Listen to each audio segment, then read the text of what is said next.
She shouldn't be doing this. Veronica knows that. Knows standing up in this courtroom could get her deported, fired, maybe worse. But she can't watch it happen. Can't sit back while Kim Jun-woo, this man who never learned her name but always said thank you, who's kind in a world that isn't, gets destroyed by his own wife's lies. So she stands, grips her mop handle so tight her knuckles ache, and walks down that aisle. Every head turned. The judge's face drained of color. The defendant looked up with desperate hope. Because this invisible woman, who'd been scrubbing floors while powerful people decided who lived and died, just said 4 words that would destroy everything. I know the truth. What truth? Who's lying? And why does the most powerful man in that room suddenly look terrified of the woman nobody's ever noticed before? What happens next will change everything. Quick question. Would you risk everything to save a complete stranger? Your job, your safety, your entire life, all for someone you've never even spoken to? That's the choice she's making right now. He's innocent. She knows it. But proving it means she loses everything. And he's just sitting there, a man she's walked past 100 times without seeing, about to learn that the invisible woman who cleans his courtroom is the only person willing to fight for him. Ever felt like you had to do the right thing, even when it destroys you? Let me know and subscribe, because what happens next will break your heart and put it back together. The courtroom went silent when Veronica spoke. Your Honor, I need to say something. Her voice cut through the murmuring like a knife through paper, and every head turned toward the back where she stood in her gray cleaning uniform, her dark hands gripping a mop handle like it might save her life. Judge Kang's face went white. This is highly irregular. Bailiff, remove this woman. He didn't do it. Veronica's words came faster now, tumbling over each other. Kim Jun-woo didn't kill anyone. You know he didn't because I heard you talking to his wife last Thursday, in your chambers. And she told you the real killer paid her to lie, to say she saw him do it. And you said you'd help her because... She stopped, her chest rising and falling. Because you're sleeping with her. The courtroom exploded. Reporters jumped to their feet. Cameras flashed, despite the bailiff's shouting. And there, in the defendant's box, Jun-woo stared at her like she'd just pulled him out of deep water. Veronica had cleaned courtrooms for 3 years in Seoul, invisible to everyone who mattered. She'd learned Korean by listening, by watching, by staying quiet in corners, while important people talked like she didn't exist. That Thursday night, she'd been emptying trash bins outside Judge Kang's office when she heard Mi-sun's voice, desperate and pleading, and the judge's low response that made her stomach turn. Now everyone could see her, probably for the first time, and Judge Kang looked like he wanted her dead. That is slander, he said, but his voice shook. Remove her immediately. I have recordings. Veronica pulled out her phone with trembling fingers. I recorded everything because I thought maybe nobody would believe me otherwise. I'm just a cleaner from Kenya, right? Who listens to people like me? Jun-woo's attorney, a sharp woman named Lee, who'd looked exhausted 5 minutes ago, practically lunged forward.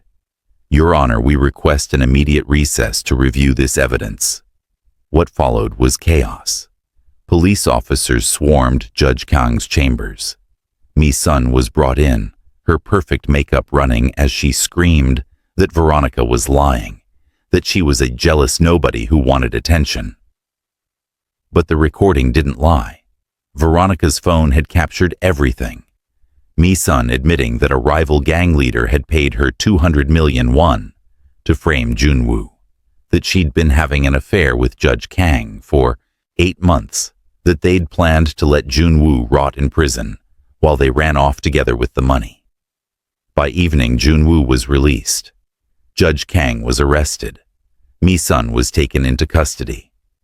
And Veronica stood outside the courthouse in the October cold, watching people stream past her like she was still invisible, wondering if she'd just made the biggest mistake of her life. "You saved me." The voice behind her was rough, like gravel and smoke. She turned to find Junwoo standing there in the suit he'd worn to court, navy blue and rumpled from hours in a holding cell, his dark eyes fixed on her face. "Why?" Veronica shrugged, suddenly exhausted, "Because it was wrong. What they did to you was wrong, and I couldn't just let it happen, even if nobody cares what I think. I care." He said it simply, like a fact. "What's your name?" "Veronica Mengi." "Veronica." He tested the name, his accent making it sound different, but not bad. "You lost your job for this. The courthouse won't keep you after what happened." She hadn't thought about that, but yeah, he was probably right. "I'll find something else. I always do." "Work for me?" She blinked. "What?" "You need a job. I need someone I can trust, which apparently is nobody in my current circle if my own wife sold me out for money." His jaw tightened. "I own restaurants, clubs, a few other businesses, legitimate ones, despite what people think. You can work wherever you want, doing whatever you want. Name your price. I don't want your charity. It's not charity. You have integrity, which is rare, and you're smart enough to know when something's wrong and brave enough to do something about it." He pulled out a business card, pressed it into her hand. "Think about it. Call me when you decide." Then he walked away, and Veronica stood there holding a card that probably cost more money to print than she made in a week, wondering what just happened to her life. She called him 2 days later because her landlord had kicked her out, and 3 other cleaning companies refused to hire her after word spread about the courthouse incident. The restaurant he sent her to was in Gangnam, all glass and steel, with a view of the Han River that made her dizzy. The manager, a middle-aged woman named Yoon, looked her up and down with obvious skepticism. "Mr. Kim says you're to be trained as a hostess," Yoon said in clipped Korean. "Can you handle that?" Veronica had never been a hostess anywhere, but she nodded. "I'll learn." "You better. This isn't some small neighborhood place. Our clients expect perfection." Perfection turned out to be 14-hour days, learning how to greet guests, manage reservations, handle complaints, memorize wine lists, and smile until her face ached. Yoon was harsh, but fair, never letting Veronica's mistakes slide, but also never making her feel stupid for not knowing something. The other staff were mostly kind, though a few whispered about why the boss had personally placed her there. Junwoo came by once a week, always in the evening, always alone. He'd sit at the bar with a glass of whiskey and pretend to read reports on his tablet, but Veronica noticed how his eyes tracked the room, cataloging everything. The 3rd week she brought him water without him asking. "You don't drink much," she observed, setting the glass down. "Just hold it mostly." His mouth twitched. "You're observant." "It's my job now, isn't it? Noticing things." "I suppose so." He took a sip of the water, surprised. "How are you adjusting?" "Yoon's tough but good. The work's harder than cleaning, but I like it more. Makes me feel less invisible." She hesitated. "Your divorce went through?" "Yesterday." His expression didn't change. "Mi-sun's in prison awaiting trial. Her lover, too. Turns out Judge Kang helped frame 2 other people before me. They're investigating all his cases now." "Are you okay?" The question seemed to startle him. "Why would you ask that?" "Because your wife betrayed you in the worst way possible." Even if you're better off without her, that probably still hurts. Junwoo studied her for a long moment, and Veronica felt heat climb up her neck under his gaze. Finally, he said, "Most people ask if I'm planning revenge, if I'm going to make them pay beyond the legal system. Are you?" "No, I'm just tired of being angry." He finished the water. "Thank you for asking." After he left, Yoon appeared at her elbow. "Be careful with him." "What do you mean?" "Mr. Kim is a good man, better than people give him credit for, but his world is complicated, dangerous sometimes, even when he tries to keep it clean. You helped him once, which is wonderful, but getting closer to him." Yoon shook her head. "Just be careful. That's all I'm saying." Veronica thought about that warning over the next few weeks as autumn deepened into winter. Junwoo kept coming by, always alone, always quiet. They talked in brief snatches, about the restaurant, about her family back in Nairobi, about nothing important. But something was building between them. She felt it in how he smiled when she brought him tea instead of coffee, because she'd noticed he winced after drinking too much caffeine, in how he asked about her day, like he actually wanted to know, in how he made sure she got home safely when she worked late, sending his driver without making a big deal about it. "You're different with her," Yoon said to him one night when she thought Veronica couldn't hear. "Lighter, maybe." "She doesn't want anything from me," Junwoo replied. "Everyone else does, but not her. It's refreshing." Christmas came, and the restaurant threw a staff party. Veronica wore a simple red dress she'd bought from a market stall, nothing fancy. But when Junwoo arrived and saw her, he stopped walking for a full 3 seconds.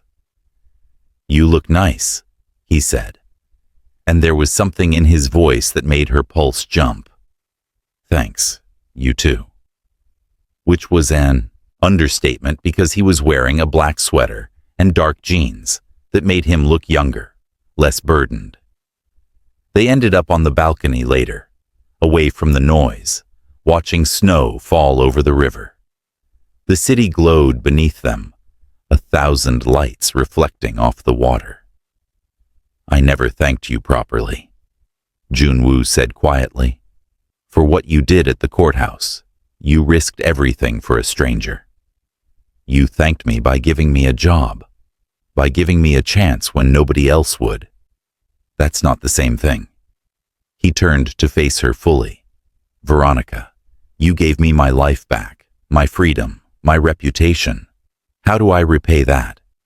"You don't have to repay it. That's not why I did it." "I know. That's what makes you remarkable."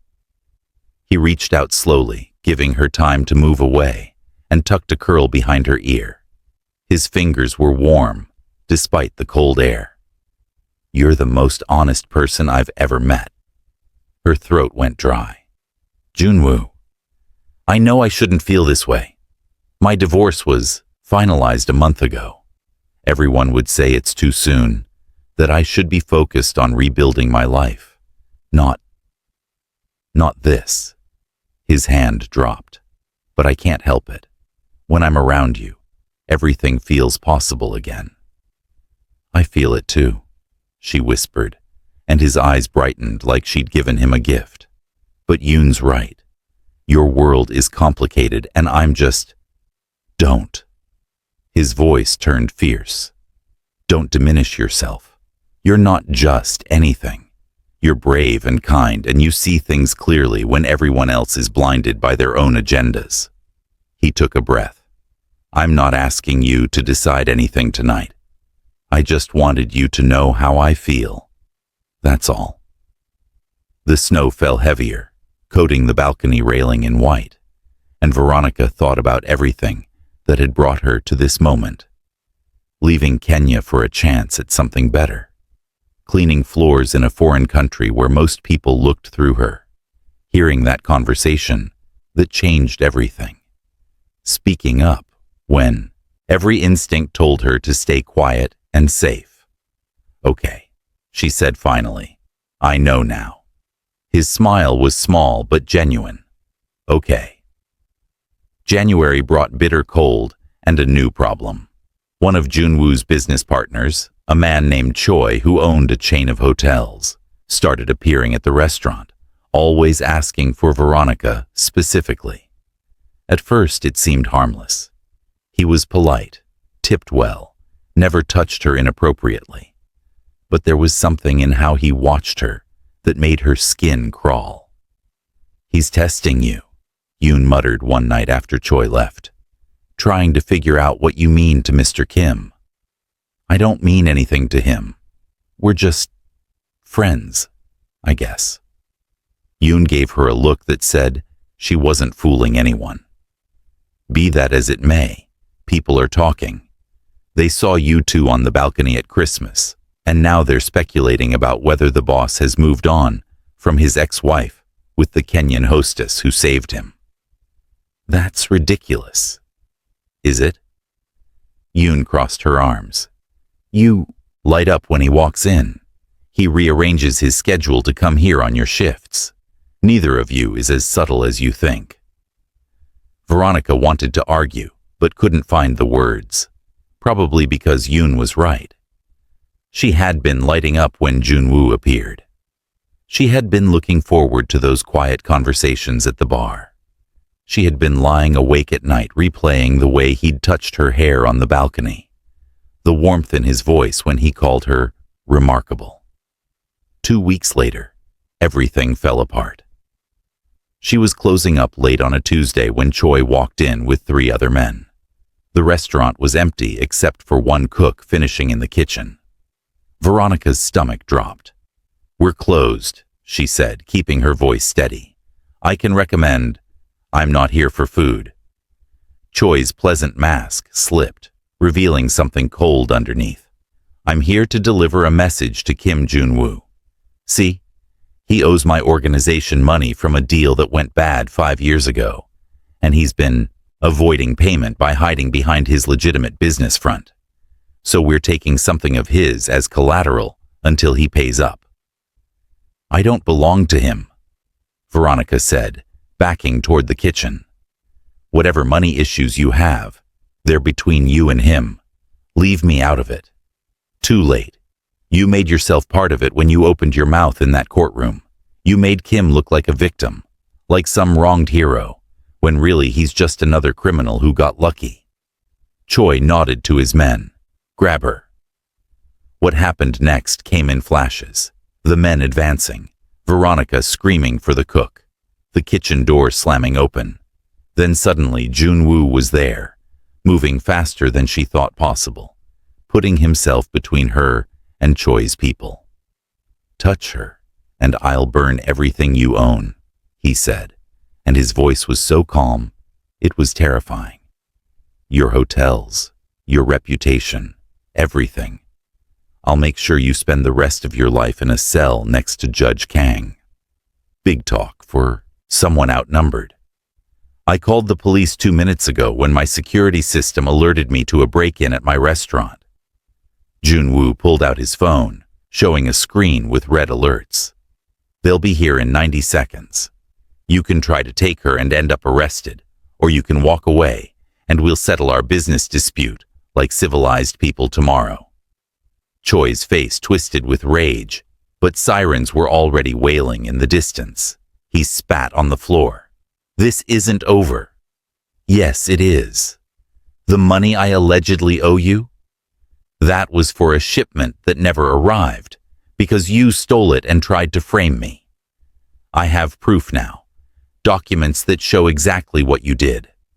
So either we both walk away from this and call it even, or I hand everything over to the prosecutors, and you join your friend Judge Kang in prison. Your choice. The standoff lasted 5 more seconds before Choi snarled something in Korean, too fast for Veronica to follow, and stormed out with his men. The police arrived, right after, taking statements, checking the security footage.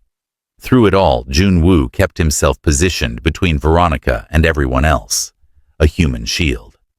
When they were finally alone, she started shaking. "Hey, it's okay. You're safe now." He guided her to a chair, crouched in front of her. "Breathe for me. In and out, slow." "How did you know?" Her voice came out thin. "How did you get here so fast?" "I put extra security on this place after Choi started showing up. Cameras, alerts that go straight to my phone. When I saw him enter after closing, I knew something was wrong." His jaw clenched. "I should have banned him weeks ago. I should have protected you better. You saved me. Again. Because I put you in danger in the first place. Veronica, these people. This is what Yoon meant when she warned you about my world. I have enemies who don't care about rules or innocent bystanders. They'll hurt anyone close to me to get what they want." She grabbed his hand before he could pull away. "That's not your fault. You didn't ask to have enemies. You didn't ask for your wife to frame you or for Choi to target me. But I brought you into this. I gave you a job here, made you visible, and now I'm alive and fine because you protected me." She squeezed his fingers. "Stop trying to push me away because you're scared. I can see what you're doing." His eyes met hers, something raw and vulnerable in them. "I can't lose you. You won't. You don't know that. These men, they don't stop. Choi might back off for now, but there will be others. There always are. Then we'll deal with them together." She stood, pulling him up with her. "I'm not some fragile thing that breaks the first time there's danger. I grew up in Kaibara, Junwoo, one of the biggest slums in Africa. I know what it means to survive, to fight, to keep going when everything's trying to grind you down. Your world doesn't scare me half as much as you think it does." "Kaibara," he repeated slowly. "You never told me that." "Because people hear slum and they make assumptions. They think we're all victims or criminals, nothing in between. But we're just people trying to live, trying to make something better for ourselves." She took a shaky breath. "My mother cleaned houses for rich families in Nairobi. My father died when I was 6. We had nothing, but my mother worked until her hands bled to send me to school, to give me a chance. When I got that cleaning job here in Seoul, it felt like I'd won the lottery. Like finally, all her sacrifice meant something. It did mean something. Look where you are now. Where am I?" She smiled, despite everything. "Standing in your restaurant after nearly getting kidnapped, holding your hand, having this conversation. It's not where I expected to be 6 months ago, that's for sure." His thumb traced circles on her palm, sending little sparks up her arm. "I'm falling for you. I probably shouldn't tell you that right now, after everything that just happened. But I am. I'm falling for you, and it terrifies me because everyone I've cared about has either betrayed me or become a target because of me. I'm not everyone else. I know. That's what scares me most." He released her hand, stepped back. "I need to increase your security. Driver, bodyguard, the works. That's excessive. It's necessary. Please, Veronica, let me do this. Let me keep you safe, even if you think you don't need it." She wanted to argue more, but the fear in his eyes stopped her. "Okay, if it makes you feel better." "It does, a little." He managed a small smile. "Go home, get some rest. We'll figure everything else out tomorrow." The driver he sent was a quiet woman named Sun, who knew 17 different routes to Veronica's apartment and checked every corner before letting her exit the car. The bodyguard was a man named Kang, no relation to the judge, who looked like he could break someone in half, but spoke softly and always asked permission before entering a room. "Is all this really necessary?" Veronica asked Yoon the next day at the restaurant. "Mr. Kim's enemies aren't playing games. If they think you matter to him, and you do, then you're leverage. He's not being paranoid. He's being realistic. Yoon paused. How do you feel about him? I don't know. It's complicated. Feelings usually are. Yoon handed her a tray of glasses to polish. But for what it's worth, I've worked for him for 8 years, and I've never seen him like this with anyone. Not even his ex-wife. With you, he's just himself. No pretending, no walls. That's rare for someone in his position. February came with warmer winds and an unexpected visitor. A woman walked into the restaurant one Saturday afternoon. Tall and elegant in a cream coat, her skin dark like Veronica's, but her accent pure British. She asked for a table by the window, and when Veronica came to take her order, the woman smiled. You must be Veronica Mangi. I've heard quite a bit about you. Veronica's guard went up immediately. Who are you? Nia Okonkwo. I'm a lawyer, originally from London, but I've been working in Seoul for the past 3 years. I represent several foreign nationals living here, help them navigate the legal system. She handed over a card. I also do pro bono work for people who've been wrongfully accused or exploited. Your case with Judge Kang caught my attention. That case is closed. The criminal proceedings are closed, yes, but there are other matters. Civil suits against the judge, against Mi-sun, against the people who tried to frame Mr. Kim. There's also the matter of the media attention you received, which I noticed hasn't benefited you financially despite your crucial role in exposing corruption. Nia leaned forward. You could sue for defamation, for the lost wages from your cleaning job, for emotional distress. You'd likely win a substantial settlement. I don't want money from that situation. Why not? You earned it. You risked everything to tell the truth. Why shouldn't you be compensated? It was a fair question, but something about this woman made Veronica uneasy. I'll think about it. Can I get you anything to eat? Just tea, thank you. Nia smiled again. Think about what I said. You have my card if you change your mind. Veronica told Junwoo about it that evening when he came by. His expression darkened.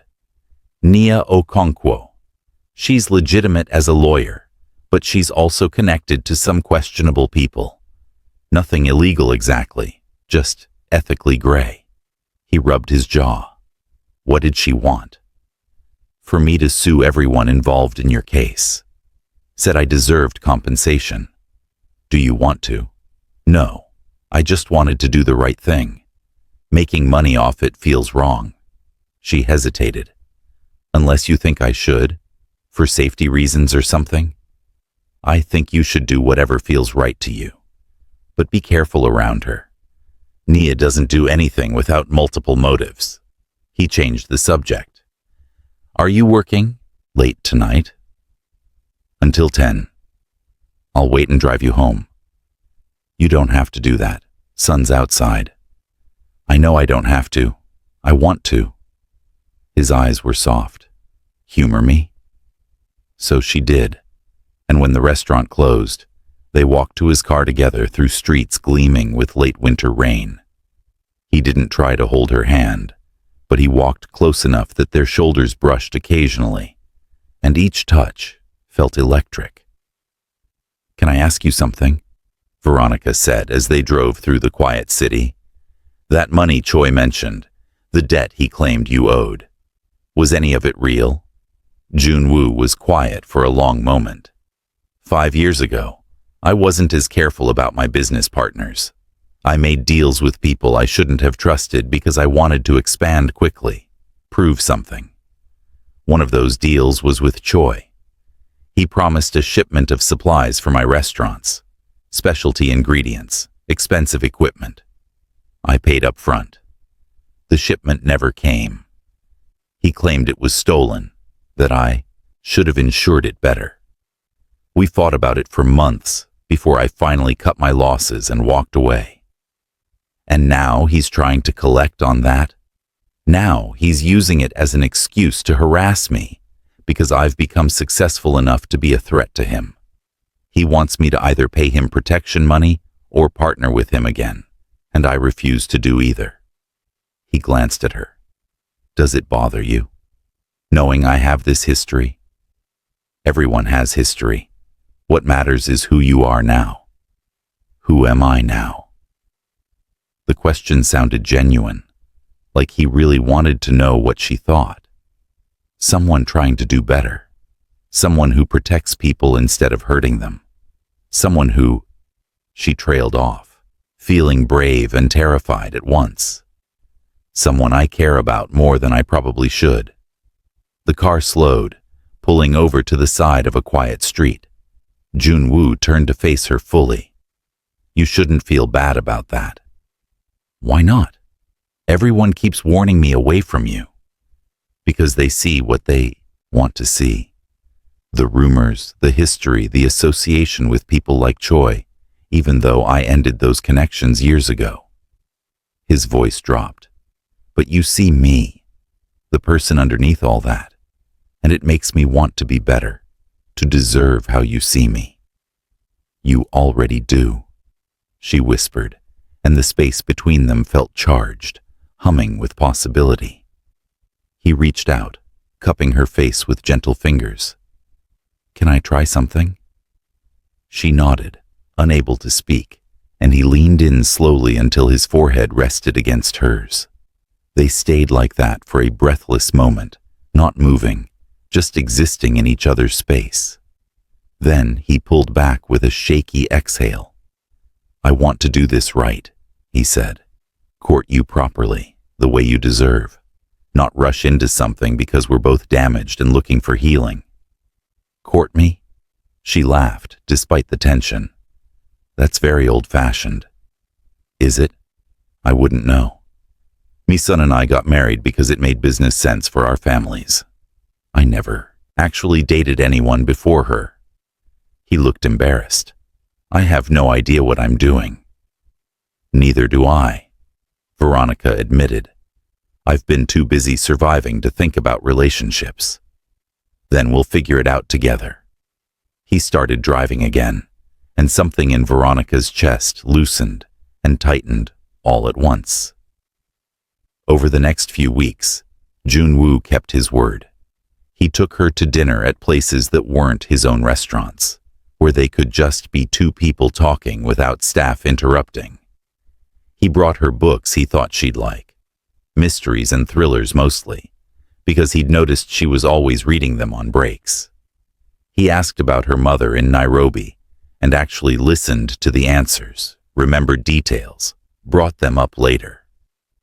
He made her laugh with stories about his early attempts at running a restaurant, back when he'd been 23 and convinced he knew everything.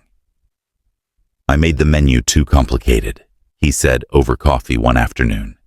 Tried to do French-Korean fusion before I had any idea what I was doing. The critics destroyed us. How did you recover? Started over. Went back to basics. Learned properly from chefs who actually knew what they were doing. Stopped trying to be impressive and focused on being good. He smiled. Best decision I ever made. You do that a lot, Veronica observed. Start over when something goes wrong. Not many people have that strength. It's not strength. It's stubbornness, probably. But he looked pleased by her words. They were leaving the cafe when a camera flashed. Then another. Suddenly there were 3 photographers swarming them, shouting questions in Korean too rapid for Veronica to follow. Junwoo's arm came around her shoulders, shielding her as he pushed through to his car. Don't answer them, he said quietly. Don't even look at them. But she caught some of the questions anyway, because they repeated them in English for her benefit. Was she his new girlfriend? How did his ex-wife feel about him moving on so quickly? Was it true she was only after his money?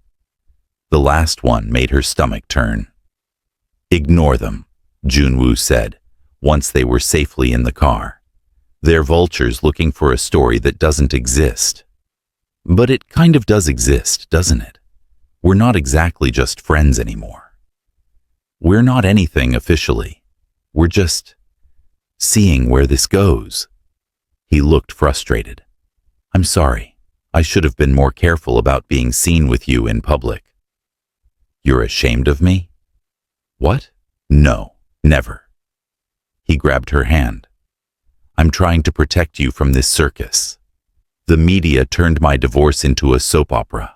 They made Misun into a villain and me into some wronged saint, when the truth is our marriage was broken long before she betrayed me.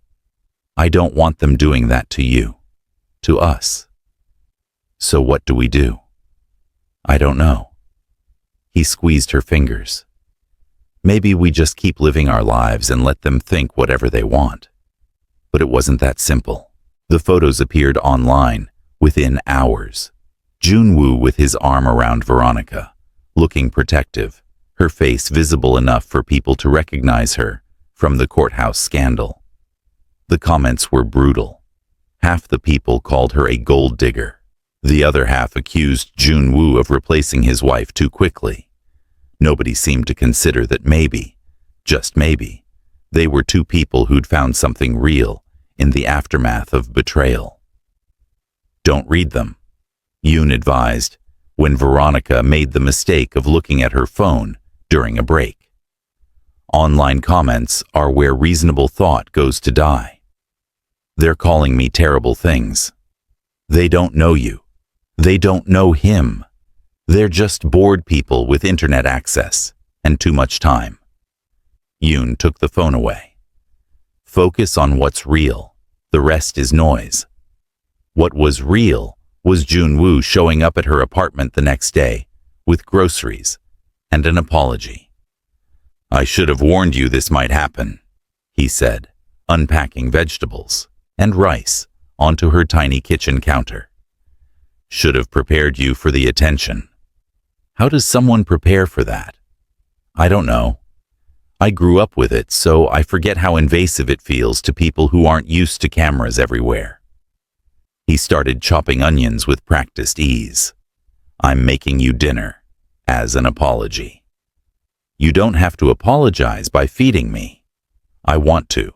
Plus, I heard from Yoon that you've been living on instant noodles all week because you've been too stressed to cook. Yoon needs to mind her own business, Veronica muttered, but she smiled. They cooked together in her cramped kitchen, moving around each other easily despite the small space. He taught her how to make proper kimchi stew, showed her the trick to getting the spice level right. She told him about her mother's ugali and sukuma wiki, promised to make it for him sometime. It felt domestic and comfortable and absolutely terrifying, because when had she started imagining a future where cooking together was normal? What are you thinking about? Junwoo asked as they ate. How weird this is. 6 months ago, I was cleaning floors, and now I'm having dinner with you in my apartment, and there are photographers taking pictures of us, and people online calling me names, and She put down her spoon. I don't know how to process any of it. We can slow down if you want. Take a step back. Do you want that? No, he admitted, but I want you to be comfortable more than I want to keep moving forward. She studied him across her small table. This man who'd been framed for murder, betrayed by his wife, targeted by enemies, but who still somehow found the capacity to care about her comfort. I don't want to slow down either. I'm just scared. Of what? Of this not being real, maybe. Of waking up and finding out I imagined the whole thing because it feels too good to be true. She forced a laugh. That sounds stupid. It doesn't. He reached across the table, lacing their fingers together. I'm scared too. Of messing this up. Of my past destroying something good before it even really begins. But I think maybe being scared together is better than being scared alone. Yeah, she breathed. Maybe it is. March brought cherry blossoms and another crisis. Veronica was closing the restaurant, Kang waiting outside, Sun in the car, when Nia Okonkwo walked in again. "I thought I should give you a heads up," Nia said without preamble. "Mi-sun's been granted bail pending trial. She's out as of this afternoon." The world tilted sideways. How? She committed fraud, conspiracy, nearly got someone killed. Her family has money and connections. They argued she wasn't a flight risk, that she has roots in the community. Nia's expression was sympathetic. "I thought you should know in case she tries to contact you." "Why would she contact me?" "Because you're the reason her life fell apart. Some people in that situation look for someone to blame, and you're convenient." Nia handed her another card. "That offer still stands if you want legal representation, protection orders, civil suits, whatever you need." After she left, Veronica called Junwoo immediately.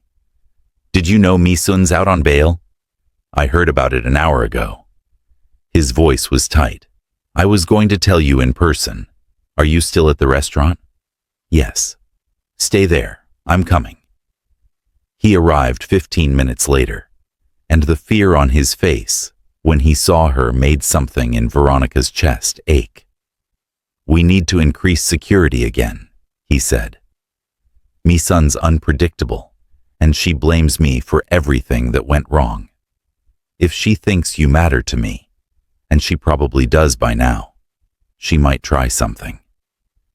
"What could she even do? She's on bail with conditions. Surely she can't just come after people." "You'd be surprised what desperation makes people capable of."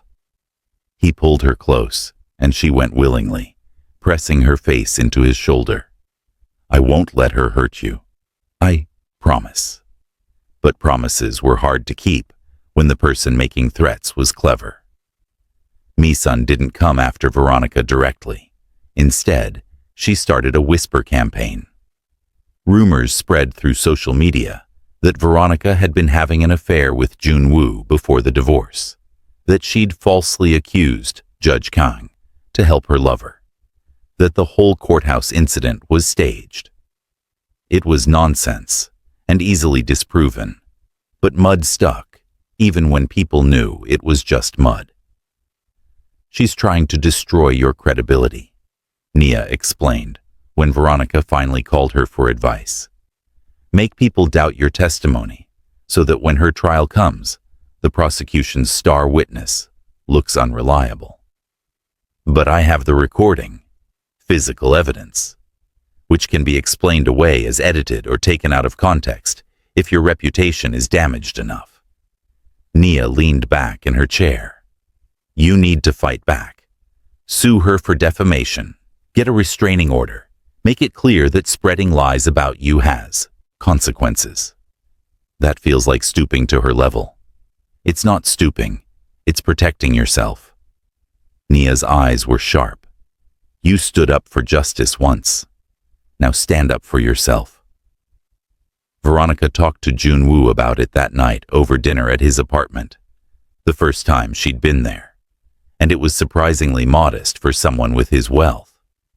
Clean lines, minimal furniture, huge windows overlooking the city. "Nia's right," he said, refilling her water glass. "Mi-sun won't stop unless she's forced to. Legal action is your best option." "Will you help me? With the lawyers and everything?" "Of course. Whatever you need." He hesitated.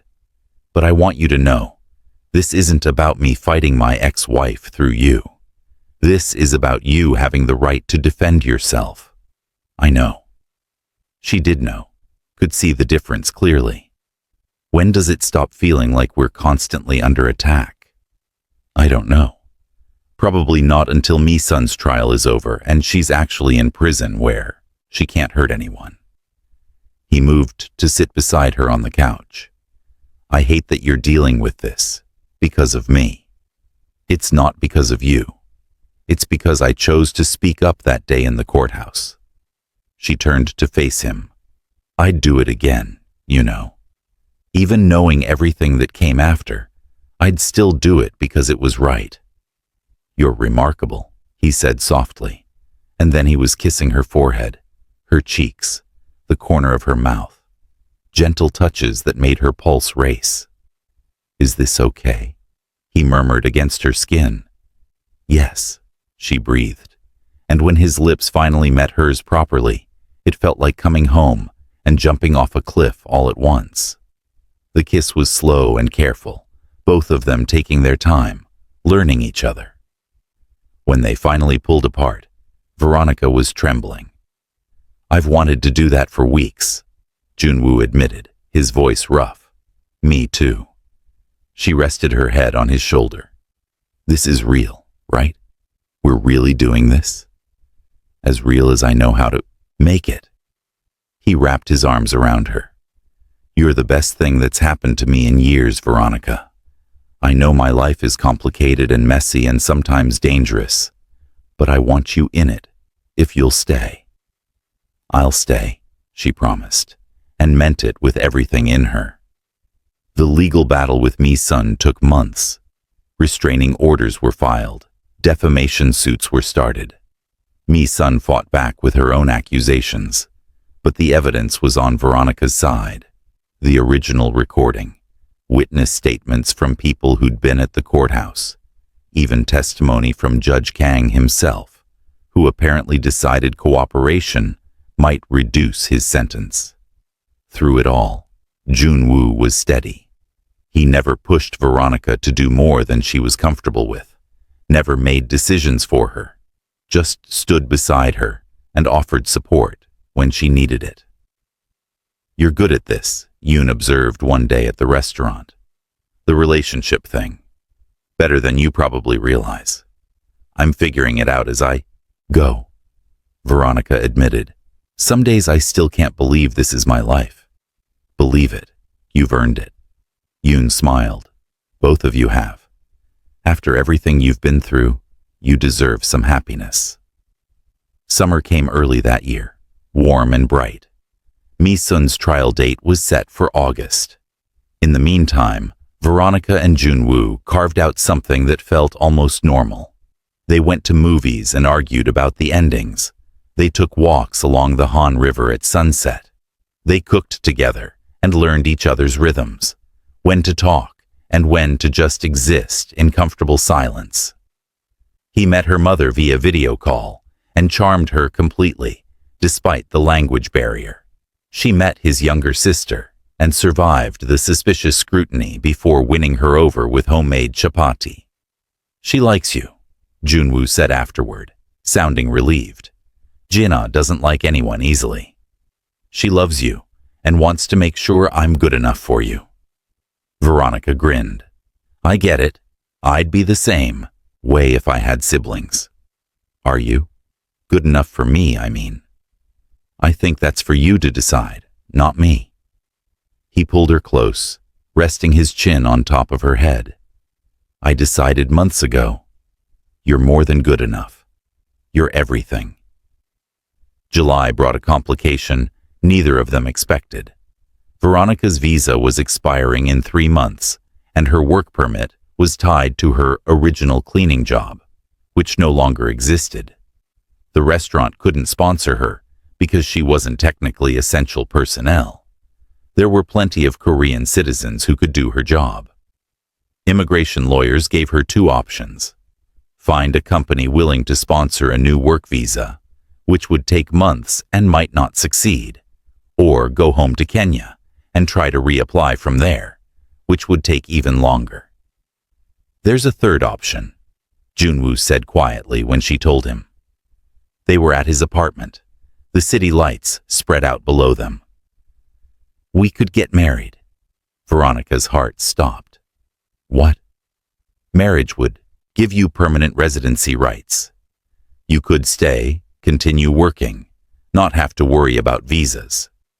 He was talking fast now, like he was afraid she'd interrupt. "I know it's sudden, and we've only been together a few months, but we care about each other, and I can't imagine my life without you in it, and if this is the solution, then why not take it? Because marriage should be about love, not immigration problems." she said gently. It would be about love. I do love you, Veronica. I have for a while now. I was just waiting for the right moment to tell you. His eyes searched hers. But if you don't feel the same way, if this is too fast or too much, we'll find another solution. I'm not trying to pressure you. I love you too, she said, and watched his face transform. I have since probably that night we cooked together in my old apartment. But that's exactly why I can't marry you, just to solve my visa problems. When we get married, if we get married, I want it to be because we're both ready, not because we're backed into a corner. He was quiet for a long moment, then nodded. You're right. I'm sorry. I got ahead of myself. Don't apologize for wanting to help. She took his hand. We'll figure something else out. Maybe Naya knows an immigration lawyer. Maybe I can get a different kind of visa. We have options. But the options narrowed quickly. Nia's immigration contacts were sympathetic but realistic. Without a company sponsor or a marriage, Veronica would have to leave Korea by October. She could apply for a tourist visa and come back, but that wouldn't let her work, and she couldn't exactly live off savings indefinitely. I could come with you, Junwoo offered, to Kenya. Start over there if I have to. You can't just abandon everything you've built here. I could, if it meant keeping you. The certainty in his voice made her want to cry. That's not fair to you. Your whole life is here. Your business, your sister, everything. You are my life now. He cupped her face. Veronica, I mean it. If you have to go, I'll find a way to come with you. Maybe not immediately, but I'll figure it out. I'm not losing you over a stupid visa. She believed him, which made everything harder, because she didn't want him to give up everything for her. Didn't want to be the reason he lost the life he'd worked so hard to build. But she also couldn't imagine leaving him. Couldn't imagine going back to Nairobi and trying to pretend the last year hadn't happened. There has to be another way, she said desperately. There is. Nia appeared at Veronica's apartment 2 days later with a proposal. I have a client who runs an international NGO focused on legal advocacy and human rights. They're looking for someone to help coordinate their sole office, and your experience with the courthouse case makes you perfect for it. They can sponsor your work visa. Really? Hope flared in Veronica's chest. Really? The catch is, you'd need to start immediately and commit to at least 2 years. But you'd be helping people who need it, using what you learned from your own situation to make a difference. Nia smiled, interested. Veronica took the job. The NGO was small but passionate, run by people who genuinely cared about justice and protecting vulnerable populations. Her role involved coordinating with lawyers, translating documents, helping foreign nationals navigate the Korean legal system. Everything she'd wished someone could do for her when she first arrived in Seoul. It was hard work, but meaningful, and the visa came through just in time. You did it, Junwoo said when she told him, spinning her around in his apartment. You get to stay. We did it. She laughed, dizzy from the spinning and the relief. I get to stay. That night, they celebrated properly. Dinner at a tiny restaurant they'd discovered together, then walking through the city until their feet hurt, talking about everything and nothing. When they finally made it back to his apartment, Veronica felt lighter than she had in months. Thank you, she said, watching him make tea in the kitchen. For what? For not giving up on us. For being willing to follow me to Kenya if it came to that. For just being you. He brought her tea, settled beside her on the couch. I told you before, you're the best thing that's happened to me. I meant it. Even with all the drama, the legal battles, the media attention, the visa crisis, especially because of all that. He set down his mug, took her hands. You make me want to be better, Veronica. Not just as a person, but as a partner. You challenge me and support me, and call me out when I need it. How could I not fight for that? She kissed him then. Ask me again. Ask you what? To marry you. Her heart was pounding, but she was sure. Ask me again, when we're not desperate, when it's just because we want to, and I'll say yes. His eyes went wide. Veronica. Not now. I still think we should wait a bit, longer, make sure we're ready. But eventually, yes, I want to marry you, Junwoo. I want to build a life with you. Yeah? His voice cracked on the word. Yeah. She smiled through sudden tears. So ask me again when the time is right, and I'll say yes. He clasped his lips over hers again, and the city lights sparkled outside, and somewhere in the background, tea was getting cold, but neither of them cared. Mi-sun's trial happened in late August, and Veronica had to testify again. This time felt different from the first courthouse incident, more formal, more prepared, but also more draining. Mi-sun's lawyers tried to tear apart her credibility, suggesting ulterior motives and questioning her relationship with Junwoo. But the recording still didn't lie. Neither did the financial trails showing payments from the rival gang to Mi-sun, or the text messages between her and Judge Kang discussing their plans. The jury deliberated for 6 hours before returning a guilty verdict on all counts. Mi-sun would spend the next 8 years in prison. Judge Kang got 12. As Veronica left the courthouse, she expected to feel triumphant or relieved. Instead, she just felt tired. It's over, Junwoo said in the car ride home. Finally over. Is it though? There's still going to be appeals, probably more media coverage, people analyzing every detail. Let them. We'll deal with whatever comes, but the worst of it is behind us now. He squeezed her hand. We can actually start living without looking over our shoulders. He was right. The months that followed felt almost surreal in their normalcy. Veronica threw herself into her NGO work and discovered she was good at it, at connecting with people, at understanding complex legal situations, at finding solutions when everything seemed impossible. Junwoo expanded his restaurant business, opened 2 new locations, and stepped back from the messier aspects of his old life with finality.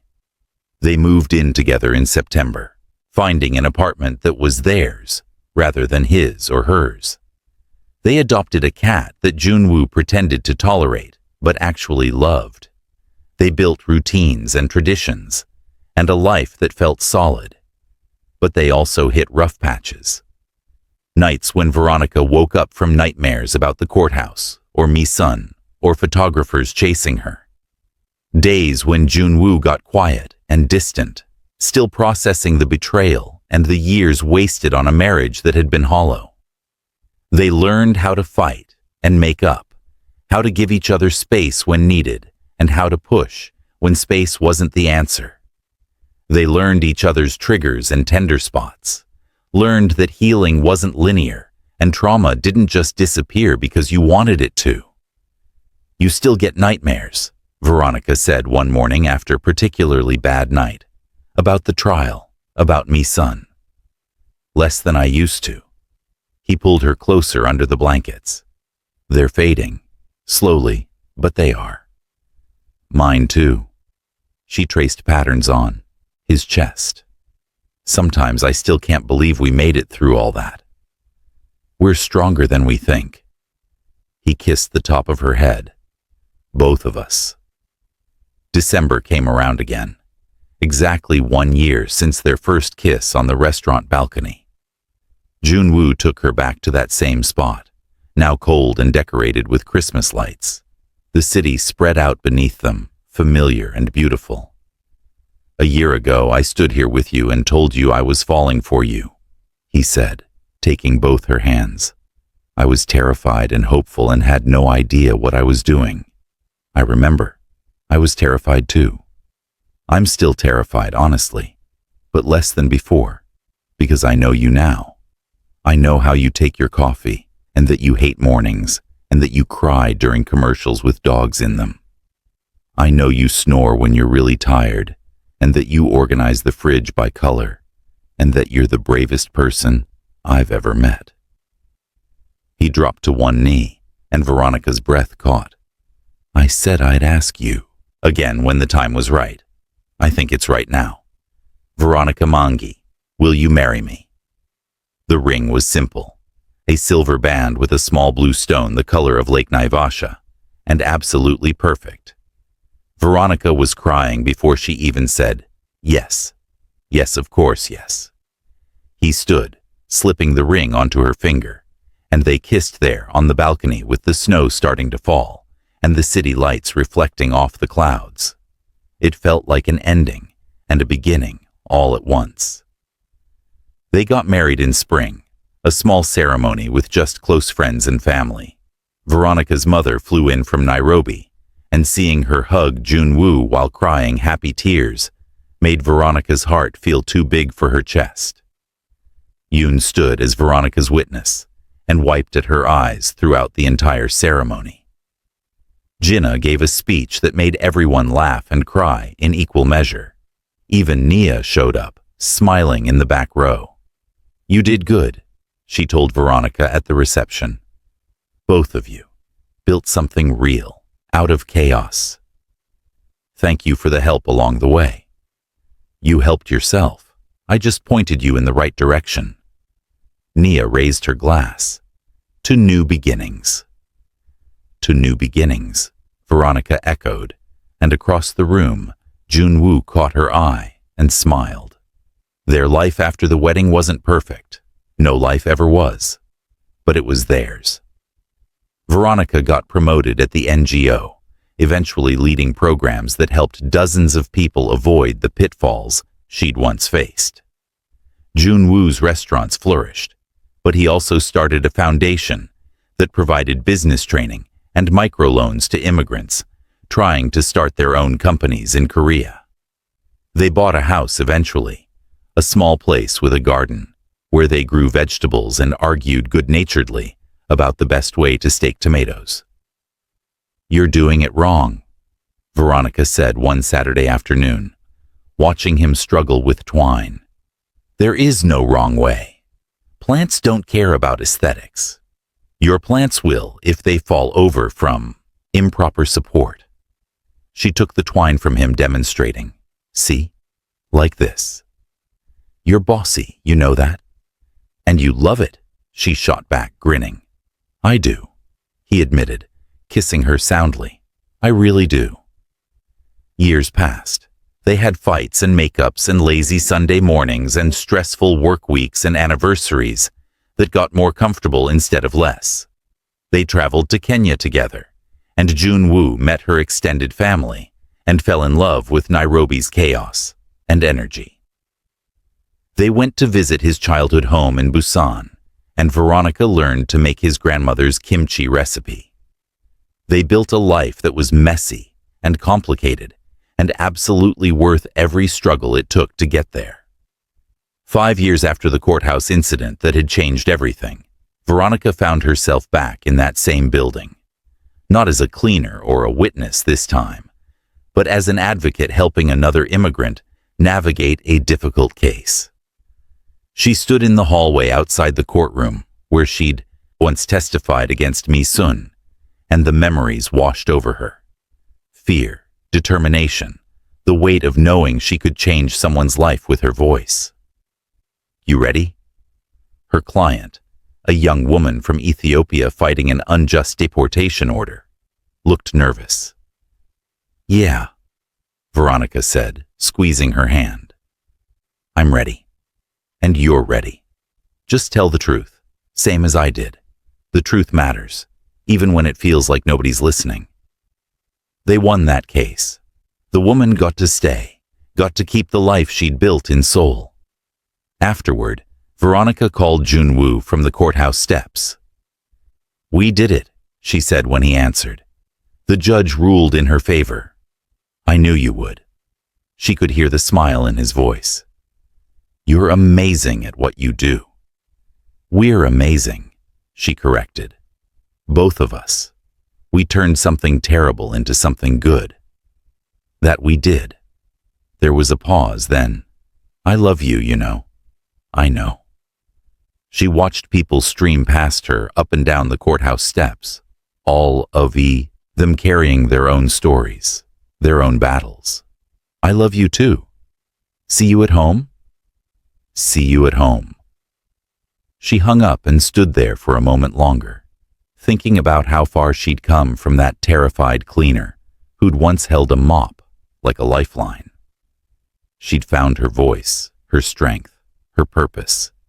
She'd found love in the most unexpected place, with the most unexpected person. She'd built a life that mattered. The city stretched out around her, familiar now, almost like home. Maybe it was home, she thought, heading toward the subway station, not because of the place itself, but because of who she'd become here, what she'd fought for, who she'd found along the way. And that was enough. More than enough. It was everything. So, if you made it this far into our story, thanks for sticking around through all the chaos and the courtrooms and the second chances. Veronica and Junwoo taught me something important while I was telling their story. That healing isn't always pretty or easy, but it's possible when you find someone who sees you for who you really are. Drop a comment if this hit you somewhere deep, and maybe share it with someone who needs to hear that they're stronger than they think. See you in the next one.